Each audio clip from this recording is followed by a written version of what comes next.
It's my honor to kick off this day of Dev Talks. I'm going to be talking about mitigating upstream emissions in the outdoor industry through solar PV.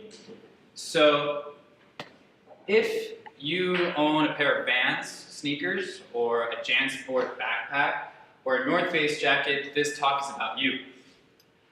My client, VF Corporation, owns brands such as JanSport and North Face, and a host of other brands, and creates uniforms for fire departments around the country, as well as the National Park Service.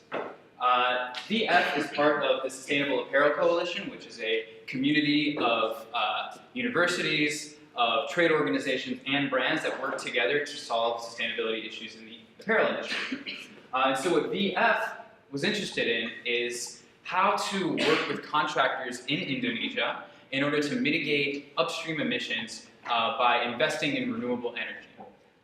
They've been able to install renewable energy on buildings that they own.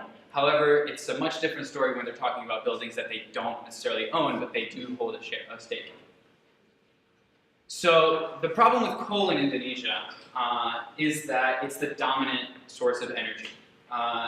Although the Indonesian government did say that they want to achieve a 23% renewable energy mix by 2025, there's a lot of policy and a lot of situations that keep that from happening.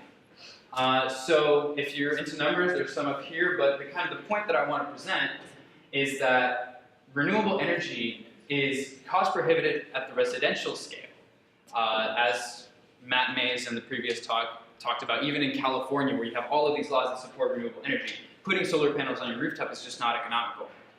And on the utility scale, which economically works, there's a big political struggle, simply because the utility is state-owned, there's major subsidies to coal, and as far as even the CEO, as recently as April, was just arrested on bribery charges for granting a $900 million deal to open a coal-fired power plant. So really, if there is any kind of drive for renewable energy, it has to be in the sweet spot of large-scale commercial and industrial use. So the case for solar is pretty simple. It's pretty straightforward.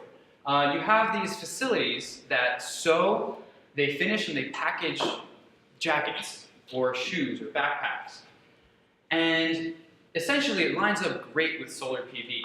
There's abundant solar resources in Indonesia. It's near the equator. And so, so you have as much as 4.8 kilowatts per square meter per day. It's appropriate for distributed energy. So you don't need to have a centralized power plant like a geothermal plant or wind power. Also, the facilities operations themselves are very conducive to solar. Could make sense, right? They operate during the day. They operate during sunlight hours. They're electricity dominated, right? So you just run sewing machines. So you don't have to heat things up. You just need to power the lights, keep the air conditioner on to have the workers comfortable.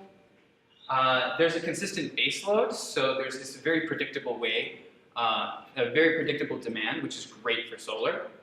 And also the production seasonality, which is an interesting point because during the dry season, which is during around July, from May until September, it's also the peak production season for a lot of these factories. There's also savings associated with scale. So once you get to a certain scale when you're commercial, industrial, then you start saving money because it's just cheaper to build. And finally, there's a high potential for employment. Although the numbers for Indonesia are very not clear, other countries, other neighboring countries are showing strong numbers, like 40,000 jobs in Malaysia. To move this along a little bit, so what I did was essentially I did a field visit to design a system and identify what the energy profile is of a facility, or a contractor that has two facilities, then design the system, and then ran a techno-economic analysis on how much it would cost and what the emissions would be. So kind of the main important numbers here are that in the baseline, you have net present cost that is lower than the cost of doing solar, simply because the prices for electricity right now are very, very cheap. However, the emissions mitigated, if invested, are close to, are 800, for example, on one is 885 tons of CO2 per year, which is a lot. So because it's not currently economical to invest in solar, we had to get a bit creative. So the first implementation is just direct investment. This is what I just talked about. I'm not going to go too much deeper into it.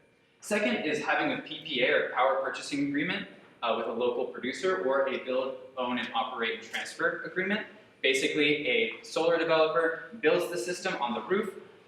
They agree on a set price.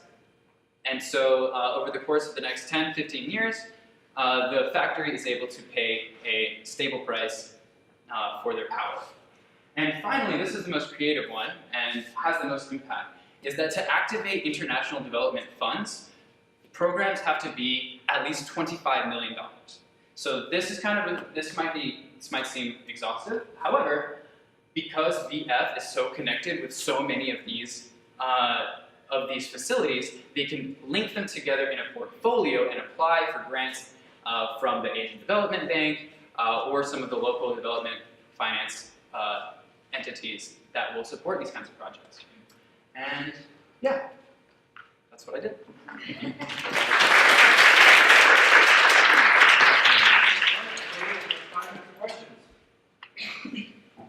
So based on what you found, I don't know if it's VF or VF, what do you think they'll adopt for solar?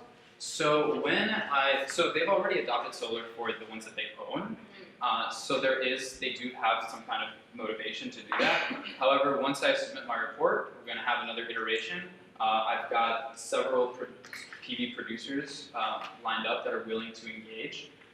And so if they say that they want to engage with this PPA agreement, which is a more short-term solution, then we'll move forward with it.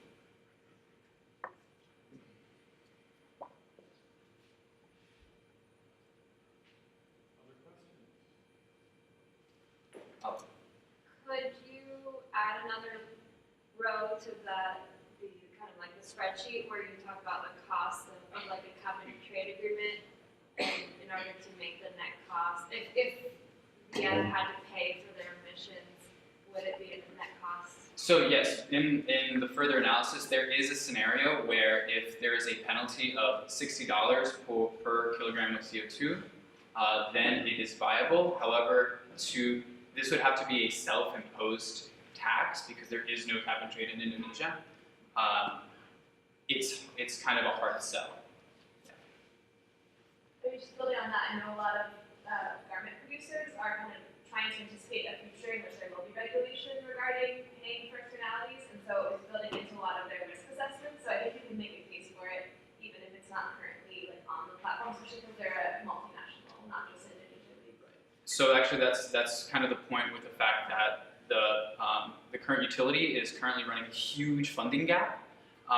And they've tried to keep prices stable for the past 2 years, but that's not going to hold. And also with the firing of the CEO for bribery, there is a lot of instability there that might cause a spike. And so having a PPA might actually protect against unforeseen spikes in tariffs.